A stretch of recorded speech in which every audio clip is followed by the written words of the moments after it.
Alright my friends, so in this video I'm going to talk about objects and I'm going to talk about them in depth because you want to understand what's the new features that been added in objects, okay, and how we can deal with it using ES6. So the first thing first, objects just work with we are gonna use object to store complicated data. Okay, so this is really the benefit of the object. Okay, of course it's more than this, but this is really like the simplest example that we can start with, which is to think like an object. It is data containers. Okay, so let me show you that in action, and you are gonna understand it immediately. Okay, because we cannot answer these three questions without dealing with object in action. For example, let's think that we want to create a variable, okay, to store a user. Okay, for example, let's call it user, it's equal. Now we cannot assign it to a variable, okay, because the user has a name, has an age, has a job, and so on, right? So variables are really small to hold this amount of data, right? So we can think about array. So let's go ahead and start to see if we can store this thing right here in an array, right? So if we type user, then I'm gonna type, for example, the first item will be his name, the second one will be his age, and the third one will be his job, right? So as you can see, it is not really for example, it is not really logical to do something like this, because array, it is for big data, not for only one user.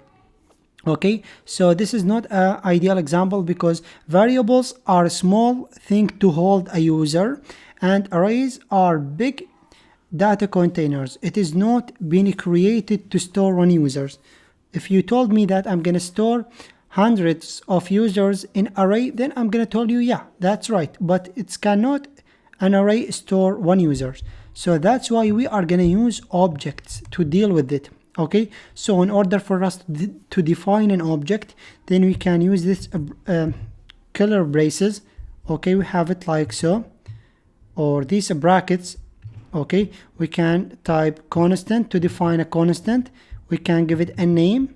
Of course, this can be lit. Okay, there is no problem, but by convention we use it to be constant. It has really the most use cases for constant, not lit. Okay, and give it any name that you want, any name that you feel happy with, then the equal sign, then these brackets.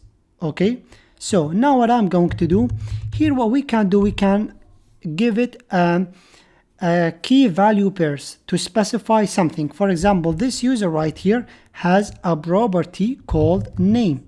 Okay, it has a name, but what is the name? In order for me to specify a value for his name, then I need to add colon, then give it his name. For example, like so, this is his name, right? And in order for me to add another property for this user, I can add a comma, then give his age. And this is a property, and in order for me to give it a value, then I can type a colon, then the value of his age, which will be, for example, 20. And I can add another property, which, for example, will be his job, right? And here I can give his job, okay, or write his job. So as you can see, this is really easy to deal with. Objects are a key value pairs data container. So a key, it is the name, okay, which will be a property for our user, and the value of it, it is this name right here. Okay, we have another property which is age, and we can give it another property and another, separating them by comma. Okay, so we have defined a user object that is really cool, that has three properties. Now the question, how I can access these properties? For example, I want to show his name and his age and his job. In order for me to do so, to show all these properties, first of all, I can define a variable. Let's call it, for example, name equal to the object name, which will be user, then I can type dot in order for me to access anything inside our object. For example, I want to access his name, right? And this variable right here now hold the value of the name. Okay, I type the object name, then the property name. Okay, and I can do the exact same thing with age equal to user.age, like so. Now, if I go ahead and here I render all these values, I'm gonna render them in H1 so we can see them clearly. So I'm gonna type name. Okay, let's switch back. We can see the name being printed successfully.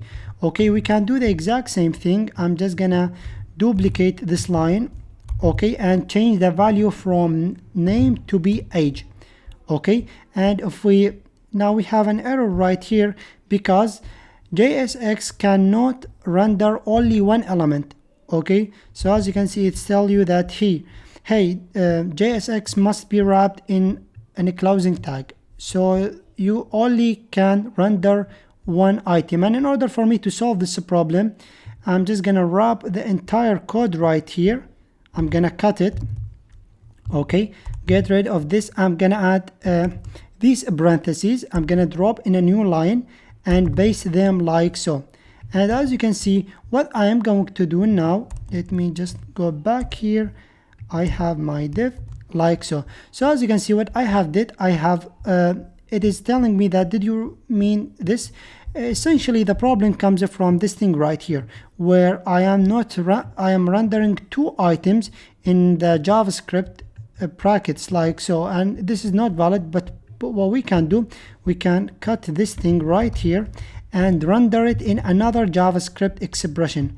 So here I'm gonna add another JavaScript expression and paste it like so. So this is a valid code. Okay, we need to render each one individually. Okay, going back, we can see each one has been printed for us. Now let's go back and talk about accessing the properties inside our object. Now what I'm going to do, I'm going to show you another way of accessing these properties, which will be the job. I want to access the job. I'm going to define a variable. Let's call it job. It is equal to the user. Okay, but I'm not gonna type dot job. Of course you could have done it like this. This is the old way that we have learned about in this video. But another way that you can access these properties inside your object, it is to type the user. Then you can add these color braces. Okay, and what you can do inside a string, you can type the property that you want to access. So you can type the object name, in this case the user, add color braces. Between a color braces, we can add our property name inside a code or codes. Okay, and I'm gonna render another JavaScript expression, and this will be h1 as well. And also I'm gonna render my job. Okay, I'm gonna save the code, switch back, we can see the job being printed. So this is really old JavaScript. Okay, we have to create 3 variables in order for us to access these properties. But now I'm gonna show you the new way of doing things in ES6. So we have something called object destructuring. Okay, object destructuring essentially means that you can access the properties inside your object in a very flexible way. So I'm gonna type constant, okay, and open brackets like so, and here we can set it equal to the user. Okay, so I have created a constant, and here I have added brackets equal to the user object. Okay, which is the object that I want to access the values from. And between these brackets, I can give or tell it which properties that I want. In my case, I want the name, comma, the age, comma, the job. Okay, now what we have did, we have extracted the name, the age, and the job from the user. And by default, it is automatically it's going to create a variable for each property that we have destructured. Okay, if we going back to the browser, we can see the exact same result. Now another another, for example, use cases, or if you want to rename these variables. For example, I want to take a name from our object, but I want to rename it. I didn't like the name. What I can do here, add a colon or colon like this. Okay, after the property name I can add a colon, then for example the new name, which is for example will be a username. So this property right here, we have extracted the value of it, okay, and rename it to username. And so here I can type username. Okay, so this is how you can rename a properties and also destructure them at the exact same time. So this is how you can do it. Okay, very simple. Now in this video we have talked about object destructuring and also how you can access properties from your object. Of course, we have also some new features like the spread operator, the set operator. They working pretty good with object, but I'm not gonna explain them because, as I promised you, this video was about object. In the next video I'm gonna show you how to combine the objects with the array so we can build a very flexible applications. Hopefully that makes sense. Thank you my friends so much for watching. See you in another one.